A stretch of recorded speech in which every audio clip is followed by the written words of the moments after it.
چلیں جی سورہ فاتحہ درود شریف پڑھ لیجیے۔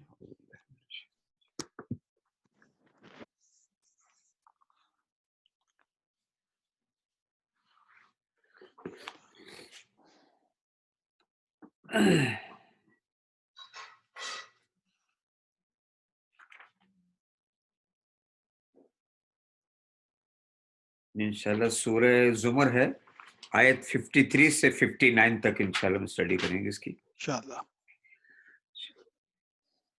اعوذ باللہ من الشیطان الرجیم، بسم اللہ الرحمن الرحیم۔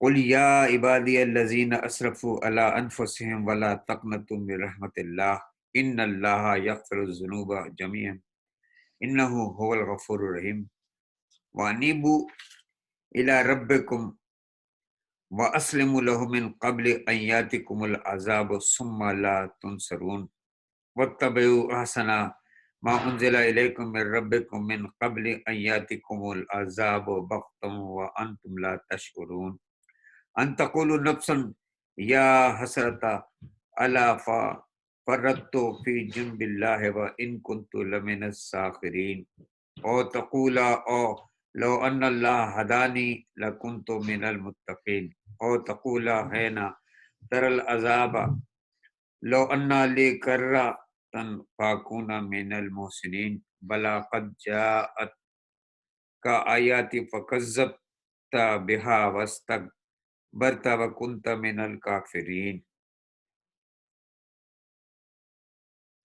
صدق اللہ العظیم۔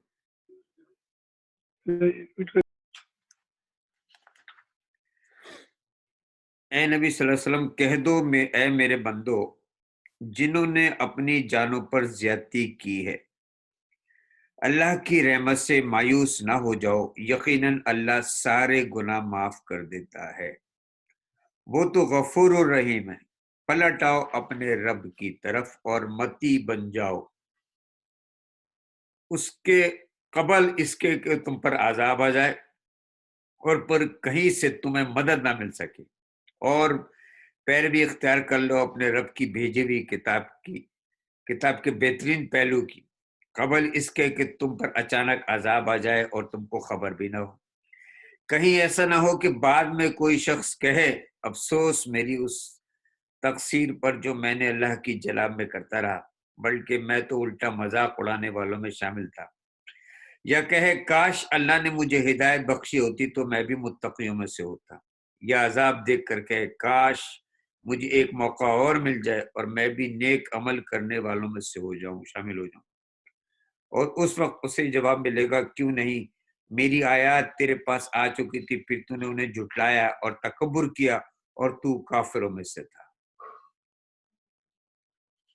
سورہ زمر 53 سے 59 تک انشاءاللہ آپ اس کی اسٹڈی کیجئے گا بعد میں۔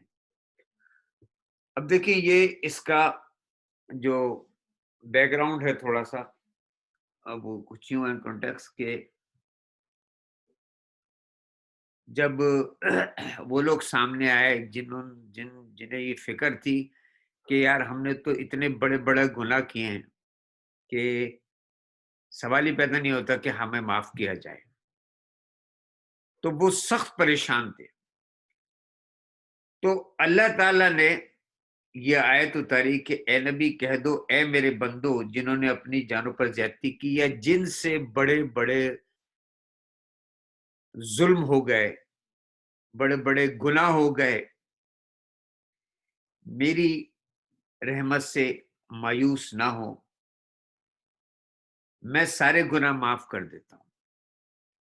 اچھا اب دیکھیں یہ آیت بڑی باریک آیت ہے، لوگ اس کو زو بنے میں استعمال کرتے اپنی کمزور علم کی بنیاد پہ جو ہے نا وہ کہیں کے کہیں نکل جاتے ہیں۔ جب یہاں اللہ نے کہا کہ اے نبی کہہ دو اے میرے بندو، تو یہاں تو ایک تو انہیں یہ کنفیوژن ہو گیا کہ ہم نبی کے بھی بندے ہیں، نعوذ باللہ۔ یہ بات طے ہے کہ ہم صرف اللہ کے بندے ہیں، اللہ ہمارا آقا ہے، اللہ ہمارا مالک ہے، اللہ ہمارا حاکم ہے، وہی پرستش کے لائق ہے، وہی عبادت کے لائق ہے، اسی کی احکام کی ہم نے پیروی کرنی ہے۔ لہٰذا ہم پورے کے پورے کلی غلام اور بندے جو ہے وہ اللہ کے، ہم کسی نبی کے، کسی انسان کے بندے نہیں، اللہ کے بندے، اللہ ہی کے آگے ہم سب جواب دے، پوری کی پوری انسانی۔ اچھا، دوسرا کنفیوژن یہ ہوا، ظاہر ہے اب جب یہ کنفیوژن ہو جاتا ہے کہ صاحب نعوذ باللہ بھائی ہم نبی کے بھی بندے ہیں، نعوذ باللہ کہ نبی کے پاس بھی اختیار آ گیا ہے کہ معاف کر دے۔ ایسے غالباً مجھے یاد پڑتا ہے سورۃ توبہ کی ایک آیت، جس میں وہاں بھی لوگوں کو کنفیوژن ہو گیا تھا، جہاں اللہ تعالیٰ نے کہا انہیں معاف کر دو، تو معاف کرنے کا مقصد یہ نہیں تھا کہ اللہ جیسا نعوذ باللہ اختیار آ گیا، بلکہ معاف کرنے کا یہی ہے جیسے ہم ایک دوسرے کو معاف کر دیتے ہیں غلطیوں پر۔ تو یہاں ایک تو یہ بات کہی کہ بندہ جو ہے وہ ہم اللہ کا ہے، دوسری یہ بات کہ یہ کنفیوژن ہوا جب یہ کہا کہ بھائی تم مایوس نہ ہو، جب اللہ نے یہ کہا کہ یقیناً اللہ سارے گناہ معاف کر دیتا ہے۔ اچھا، اب یہاں لوگ اس کو کنفیوز کرتے ہیں، شاید کو وہ کہتے ہیں کہ بھائی سارے گناہ میں تو وہ بھی آ گئے جو بندوں کے ساتھ ہم نے کی ہے، زیادتی کی ہے، ٹھیک ہے، اور اللہ نے جو کہہ دیا سارے کے سارے گناہ معاف کر دوں گا، لہٰذا ہمیں اللہ کی رحمت سے مایوس ہی نہیں ہونا چاہیے، ٹھیک ہے نا۔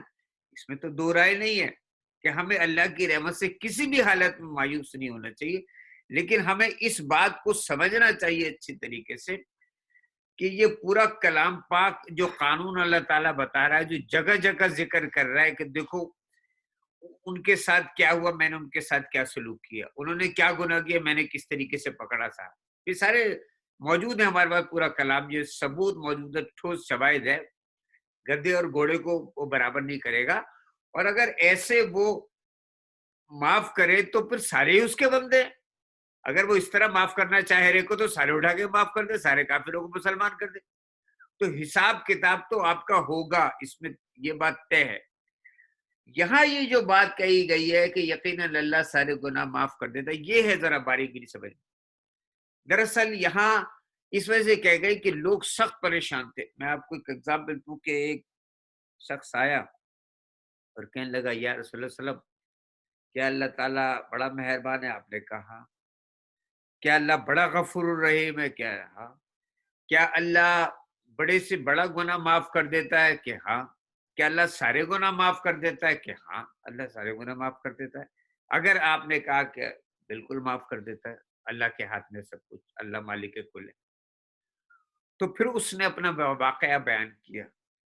تو وہ کہنے لگا کہ میں اپنے دوسرے شہر میں جا کے کام کرتا تھا، تو جب میرے گھر کوئی بیٹی ہوتی تھی تو میں اسے دفنا دیتا تھا۔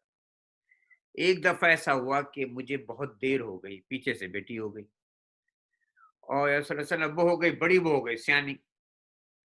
اب جب میں واپس آیا تو میں بڑا شش و پنج میں پڑ گیا کہ اس کو تو میں اب اتنی آسانی سے نہیں دفنا سکتا، لیکن وہی جاہلانہ رسم و رواج کا پابند پکڑ کے میں اسے لے کے چل پڑا۔ کہنے لگا یا رسول اللہ صلی اللہ علیہ وسلم، میں اسے ایک جگہ لے گیا اور وہاں میں نے گڈھا کھودنا شروع کیا۔ ظاہر ہے میری بچی بڑی ہو گئی تھی، سمجھ گئی، گڈھا کھودنے لگا۔ جب آدھا سادہ گڈھا کھودتا رہا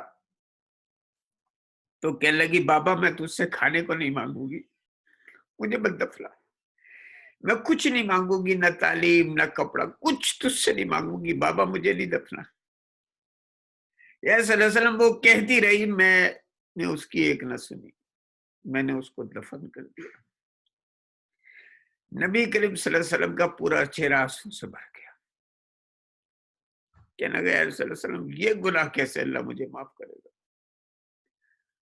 اللہ کے رسول صلی اللہ علیہ وسلم نے اس کی طرف نظر اٹھائی اور کہا کہ اگر تو سچے دل سے گناہ کی توبہ کر لے اس کے دربار میں تو اللہ تعالیٰ تیرا یہ بھی گناہ معاف کر دے گا۔ تو یہ جو سارے کے سارے گناہ کا کہا گیا، اس کے مراد بڑے سے بڑا گناہ ہے۔ اگر اللہ کے دربار کے اندر سچی توبہ کر لی جائے تو دیکھیے اللہ تعالیٰ بڑا غفور الرحیم ہے۔ اسی لیے میں کہتا ہوں کہ کبھی بھی خدا کے بندو کسی کو یہ نہ کہا کرو کہ تو نہیں بخشا جائے گا، تیرے تو بڑے گناہ ہیں۔ You are not the decision maker, اللہ اپنے کاموں میں مداخلت برداشت نہیں کرتا. دیکھیں اس زمانے میں بہت پرانی بات ہے قصہ. ایک شخص سے 99 قتل ہو گئے تو وہ ایک راہب کے پاس گیا. اسے بڑی ندامت ہوئی کہ یار میں اللہ سے معافی تلافی کر لوں. اس نے جا کے کہا کہ لگا کہ یار میرے سے 99 قتل ہو گئے اور میرے پاس کوئی راستہ ہے معافی کا. تو اس نے کہا نہیں, تو نے جو انسانیت کا قتل, کہاں ایک قتل پوری انسانیت کا قتل برابر ہے, تو نے تو 99 قتل کی, تیری بخشش نہیں ہوگی. اس شخص کو غصہ آیا اور اس نے خنجر نکالے اسے بھی مار دیا, 100 مار قتل کر. پھر بھٹکتا بھٹکتا کسی اور کے پاس گیا, اس کو معاملہ بیان کیا کہ بھائی میں 100 قتل کر چکا ہوں, کوئی راستہ ہے, اللہ معاف کر دے گا. اس نے کہا ہاں اللہ معاف کر دے گا, مگر تم اس شہر سے دوسرے شہر چلے جاؤ, یہاں تمہاری بات نہیں بنے گی, یہاں لوگ تمہیں نہیں چھوڑیں گے. چنانچہ وہ وہاں سے چل پڑا. تو جہاں اس نے پہنچنا تھا, ابھی وہ آدھے راستے میں تھا کہ اس کو موت نے آ لیا, انتقال ہو گیا اس کا.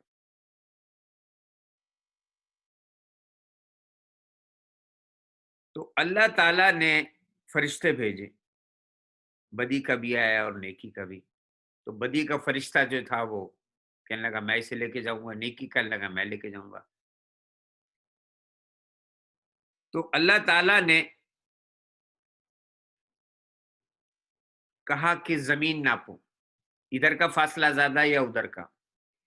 کئی روایت میں یہ بھی آتا ہے کہ ادھر کا فاصلہ نیکی کا زیادہ تھا, لیکن اللہ تعالیٰ نے اس کو حکم دیا زمین کو کہ وہ سکڑ گئی. اور اللہ تعالیٰ نے یہ پھر کہا کہ یہ کون ہے اس شخص کو جو ہماری جناب میں کہتا ہے کہ میں نہیں بخشا جاؤں گا, میری حکومت میں میری سلطنت ہوتا کون ہے کوئی بولنے والا. اللہ تعالیٰ نے اس شخص کو کہا کہ اسے دوزخ میں ڈالو اور اس کو جنت کے. تو بھائی یہ ہے معاملات کہ اللہ تعالیٰ جو ہے وہ کل مالک ہے, مگر سوال یہ ہے کہ کیا ہم کامیاب ہو جائیں گے وقت پہ معافی مانگنے کے لیے؟ ہمارے پاس کیا گارنٹی ہے, کیا ٹائم ہے کہ ہم اس وقت پہنچ جائیں گے, یہ اپنی معافی تلافی کر لیں گے ہم جان؟ کیا ہمارے پاس گارنٹی ہے؟ کسی کو اپنی موت کا نہیں پتا. ہر بچہ جوان نہیں ہوتا, ہر جوان بوڑھا نہیں ہوتا, بیٹھے بیٹھے آدمی چلا جاتا ہے, 100 سال کا ہو جاتا ہے, 101 سال کا ہو جاتا ہے, جانے کا نام لے لیتا.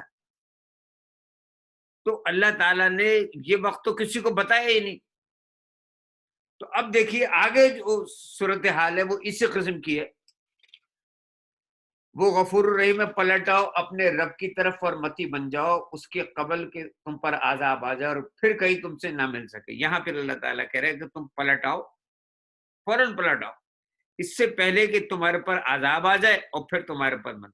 اب یہ آپ کی موت آ گئی, قیامت آ گئی آپ کی, آپ کے عمل تو ختم ہو گئے, بیسیکلی بند ہو گیا دروازہ اب آپ کا. اب آپ جو کچھ اعمال ہیں وہ اپنے ساتھ لے کے جائیں گے جو بھی. اور اس پہلے بھی اختیار کر لو اپنے رب کی بھیجی ہوئی کتاب کے بہترین پہلو کی, قبل اس کے کہ تم پر اچانک عذاب آئے اور تم کو خبر بھی نہ ہو.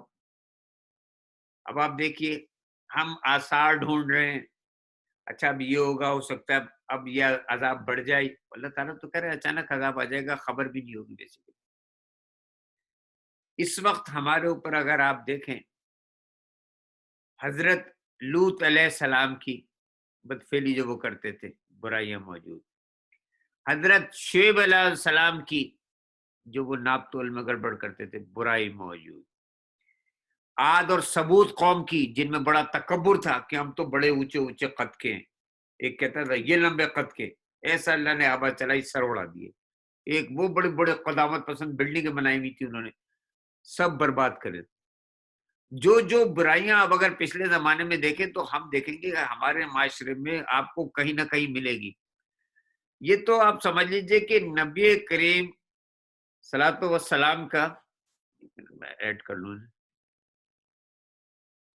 رحمت ہے. آپ دیکھ لیے دعا ہے آپ کی کہ ہم جو ہیں وہ سمجھیں کہ وہ بچے ہوئے ہیں, ورنہ حقیقت یہ ہے کہ جو برائیاں ہمارے پاس ہمارے اس وقت معاشرے کے اندر اتنی زیادہ یہ برائیاں پھیل چکی ہیں کہ عذاب تو پتہ نہیں کب کا آ چکا ہوتا.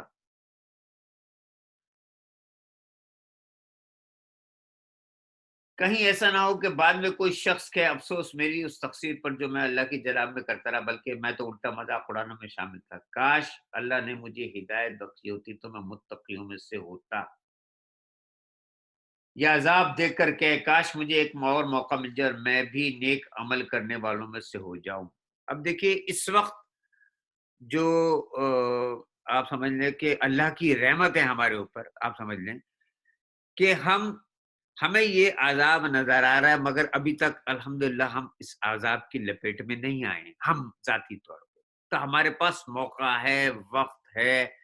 ہمیں یہ چاہیے کہ ہم اس کو فائدہ اٹھائیں اس ڈر اور خوف سے جو اللہ تعالیٰ ہمیں دکھا رہا ہے، بجائے اس کے کہ ہم انتظار کریں اچھا بھائی کب ٹلے گا، فون کر کر کے لگے ہوئے بھائی کب نکلے گا یار، یہ کب ختم ہوگا. بھائی جب یہ ختم ہو جائے گا تو اللہ سے دور چلے جاؤ گے، بہت دور چلے جاؤ گے، تمہیں اندازہ ہی نہیں تم کتنے دور ہو جاؤ گے اللہ سے.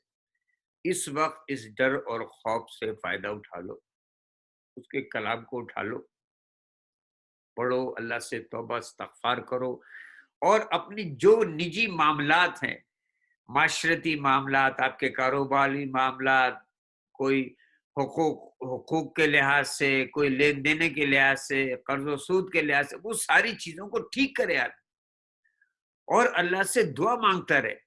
کیونکہ ابھی آپ کا دل نرم ہے، پھر بعد میں سخت ہو جائے گا. نرم ہے، آپ اللہ سے ڈرے ہوئے، ڈر ہے، خوف ہے.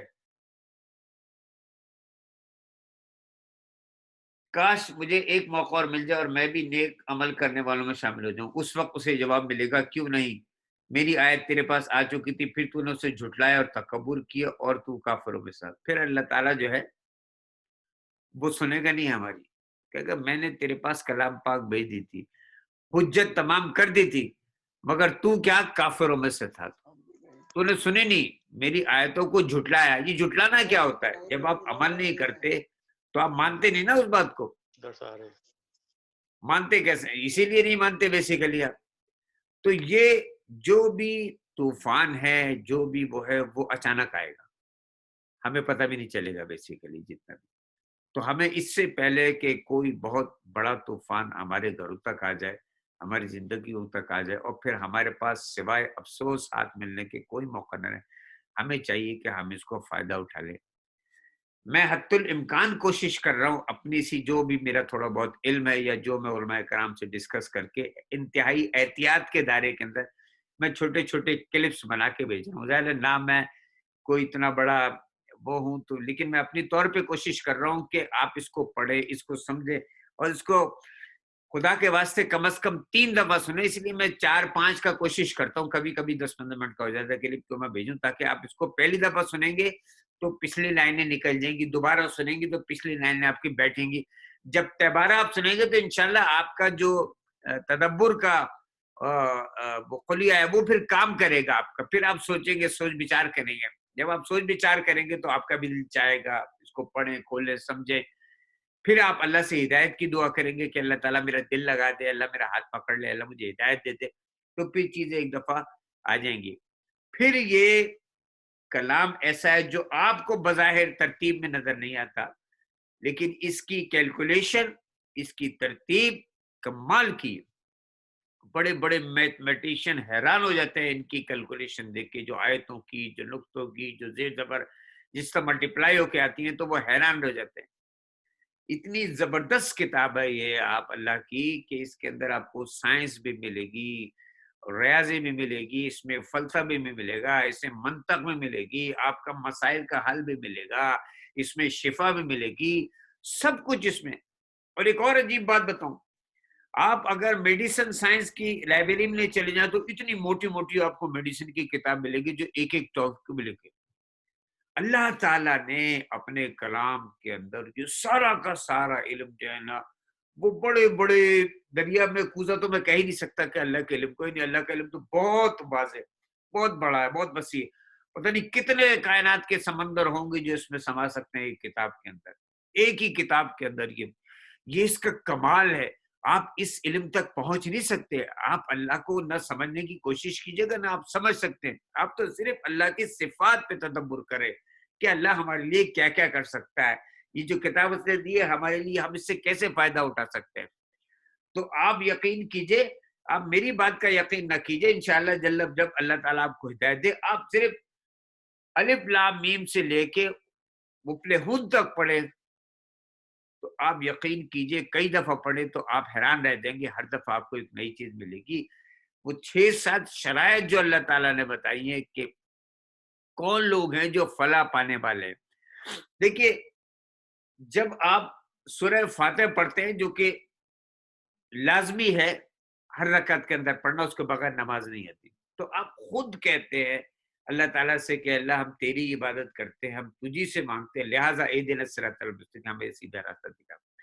جب اللہ سے آپ یہ کہتے ہیں نا تو اس کے بعد آپ جو کچھ پڑھتے ہیں نا دوسری صورت میں، چاہے وہ کم سے کم 3 آیت کی کوئی بھی صورت آپ پڑھتے ہیں یا زیادہ کی پڑھتے ہیں اس سے زیادہ، وہ ساری کیا ہیں؟ وہ ہدایتیں ہیں. وہ سب کے سب ہدایتیں. اللہ تعالیٰ ہدایتیں دے رہا ہے. یہ ڈائریکشن اللہ تعالیٰ کہ یہ کرو یہ نہ کرو، یہ کھاؤ یہ نہ کھاؤ، یہ پہنو یہ نہ پاؤ، اس کو پکڑو اس کو چھوڑ دو، اس سے محبت کرو اس سے نفرت کرو. یہ ساری کی ساری ہدایت ہے اللہ تعالیٰ کی جو اللہ تعالیٰ ہمیں دیتا ہے. ہماری کیوں نہیں سمجھ میں آتی کہ بھائی ہم کس چیز کا انتظار کر رہے ہیں بیسیکلی. پھر نماز پڑھیں آپ تو کم از کم آپ کو سورہ فاتح کی تفسیر پتہ ہونی چاہیے ایٹ لیسٹ، کہ بھائی آپ اس کو ڈیپتھ میں پتہ ہونی چاہیے. 6-7 آیتیں کتنی زیادہ ہے، اس کو اچھی طرح پتہ کہ جب بھی پڑھے. پھر جب آپ کے ذہن میں الفاظ آئے، جب آپ اللہ اکبر کہیں تو آپ کو پتہ ہونا چاہیے اللہ اکبر کتنا بڑا ہے. آپ کے ذہن میں بہت بڑا سمندر، اس سے بھی بڑا سمندر ہونا چاہیے، اس سے بھی بڑا آسمان ہونا چاہیے، اس سے بھی بڑی وسعت ہونی چاہیے. سبحان ربی الاعلیٰ، اللہ بہت اعلیٰ ہے. جتنی عظیم چیزوں کو آپ سوچ سکتے ہیں اس سے بھی زیادہ امیجن کرنے کی کوشش کیجیے. آپ کو پتہ چلے کہ اللہ کتنا بڑا ہے. پتہ تو نہیں چلے گا لیکن کم از کم اس سمت تو ہوں گے ہم، اس کو کم از کم ہمیں یہ تو پتہ چلے گا کہ ہاں یار اللہ کتنا بڑا ہو سکتا ہے، اس سے بھی بڑا ہو سکتا ہے، آپ امیجن نہیں کر سکتے. تو جب تک ہم ان چیزوں کو سمجھیں گے نہیں، پڑھیں گے نہیں، اللہ تعالیٰ ہمارا ظاہر ہاتھ تو نہیں پکڑے گا، کیونکہ اللہ نے کہہ دی ہدایت یہی ہے. اب اس کو پڑھنے کا سمجھنا پڑے گا. ہمیں دیکھیں انصاف سے سوچیں. ابھی میں دیکھ رہا تھا ایک سال مجھے کلپ بھیجا، ہارورڈ، آپ کے پاس بھی ہوں گا، ہارورڈ یونیورسٹی فری کورس کرا رہی، لوگ لپک رہے اچھا فری. میرے بھائی یہ اللہ تعالیٰ 1400-1500 سال سے آپ کو ایک فری کورس کرا رہا ہے، صرف ایک بک کا، زیادہ بھی نہیں، صرف ایک بک کا یہ کورس کرا رہا ہے. کیا آپ نے کیا؟ کیا اس کو سمجھنے کی وہ ہارورڈ کی کیا بکس میں ہوگا جو سب کچھ اس کے اندر موجود ہے.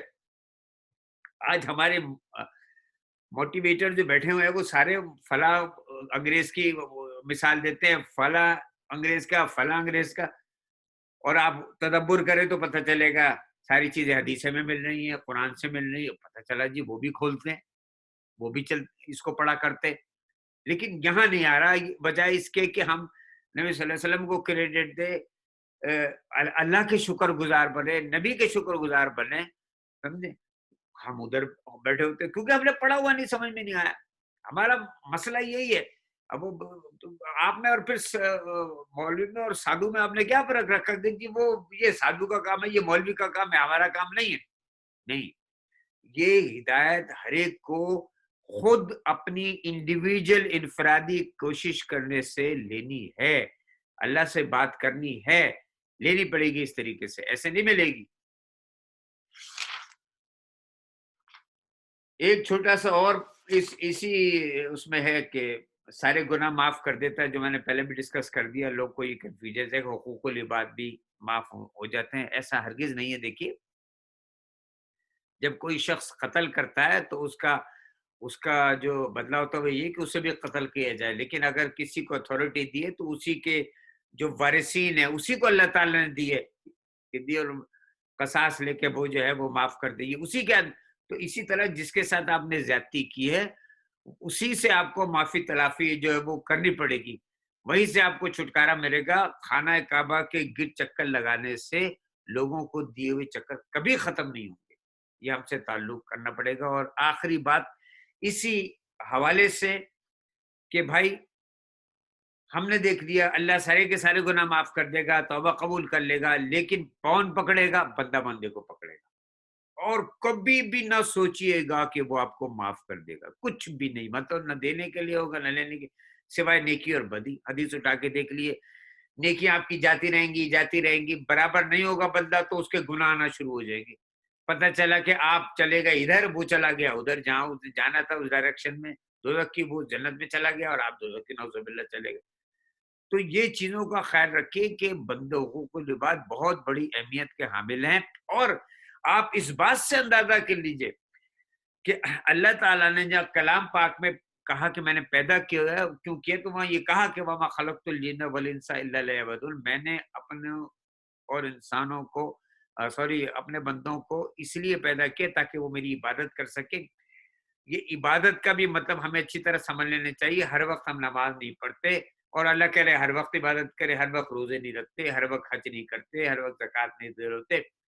اصل عبادت وہ ہے حقوق العباد، جس بڑی عبادت کے لیے یہ ٹریننگ دی جا رہی ہے آپ کو، نماز، روزہ، حج، زکوٰۃ۔ اب اس کا آؤٹ پٹ تو دیکھیں کیا ہے، زکوٰۃ اس کے بندوں سے تعلق، نماز اس سے جوڑ رہے جا کے بندوں، یہ سارا کا سارا حقوق العباد میں نکل آئے گا۔ ہمیں سمجھنی چاہیے کہ وہ جو معاملات ہیں گھر سے شروع کریں، فیملی سے، بیوی سے، بچوں سے، اتنا زبردست موقع ملا ہے مستقل، اور المناک کوتاہی ہو رہی ہے، خطرناک حد تک کوتاہی ہو رہی ہے۔ میں بار بار کر دوں کہ میں نے آپ کو پچھلی میں بھی کہا تھا، میں نے 80% بند کر دیا بالکل۔ بہت ہی اہم خبریں سنی یا کوئی بہت امپورٹنٹ ہوا تھا کہ ہمیں خبردار بھی رہنا ہے کہ دنیا میں کیا ہو رہا ہے اور کیا ہو سکتا ہے، اس لیے اپنے بھائیوں کو خبردار بھی کرنا ہے۔ لیکن اگر یہ نہیں کہ اس ایڈکشن کو دور رکھیں اور زیادہ سے زیادہ جو ہے وہ کلام پاک کی طرف توجہ دیں، معاملات کی طرف توجہ دیں جو بھی ہے، اور اپنے جو بھی مسئلے مسائل ہے جس کا ہمیں آخرت میں پکڑ جانے کا خطرہ ہے اس کی طرف توجہ دیں۔ ایک دفعہ میں اور ترجمہ پڑھ دیتا ہوں تاکہ گو تھرو ہو جائے۔ اے نبی صلی اللہ علیہ وسلم، اے میرے بند سے کہو کہ اے میرے بندو جنہوں نے اپنی جانوں پر زیادتی کی، اللہ کی رحمت سے مایوس نہ ہو، یقیناً اللہ سارے گناہ معاف کر دیتا ہے، وہ تو غفور الرحیم ہے۔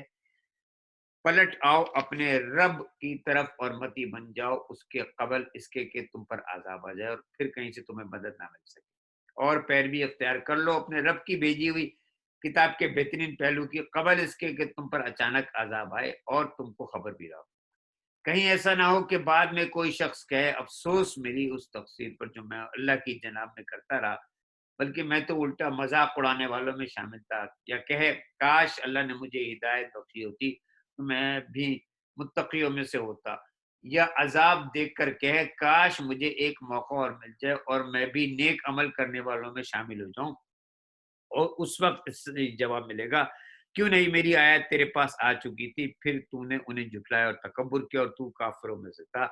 یہ جہاں اللہ تعالیٰ نے کہا کہ کاش اس وقت کہے گا کہ مجھے ہدایت بخشی ہوتی، لیکن ہدایت بخشی ہوتی تو اس وقت جب اس نے ہدایت مانگ لی ہوتی۔ ہدی للمتقین، ہدایت کن لوگوں کے لیے؟ جن کے دل میں رمق ہو، طلب ہو، مانگ رہے ہو، کوشش کر رہے ہو، انہی کو ہدایت ملے گی، ورنہ یہ سب اللہ کے پیدا کیے ہوئے بندے ہیں، سب اللہ سے وعدہ لے کے ہیں۔ اللہ تعالی ہمیں کہنے سنت عمل کی توفیق عطا فرمائے۔ زہر بھائی دعا کرا دیں۔ اعوذ باللہ من الشیطان الرجیم، بسم اللہ الرحمن الرحیم، اللہم صلی علی محمد وعلی آل محمد کما صلیت علی ابراہیم وعلی آل ابراہیم انک حمید مجید، اللہم بارک علی محمد وعلی آل محمد کما بارکت علی ابراہیم وعلی آل ابراہیم انک حمید مجید۔ اے میرے پروردگار، آج جو کچھ اس محفل میں بیان کیا گیا، جو ہمارے محسن جناب ہمایوں بھائی نے جو ہم تک پیغامات ہم تک پہنچایا، یا پروردگار اس چیزوں کو ہمیں سمجھنے کی اور اس پہ ہمیں عمل کرنے کی توفیق عطا فرما۔ اے میرے پروردگار، جو یہ بات ہمارے محسن ہمایوں بھائی نے کی، یہ انسانیت سب سے بڑا مذہب ہے اور بالکل صحیح ہے۔ پروردگار ہمارے دلوں کو نرم فرما دے، پروردگار ہمارے دلوں کو نرم فرما دے، بے شک تو ہی ہمارے دلوں کو آسان کر سکتا ہے۔ میرے پروردگار ہمارے اندر وہ حس پیدا کر دے جس سے ہم انسان کی عزت کر سکیں، پروردگار انسانیت کی عزت کر سکیں۔ تیرا درس، تیری تعلیمات ہم سب کے لیے یہی تھی۔ یہ بات بالکل برحق ہے کہ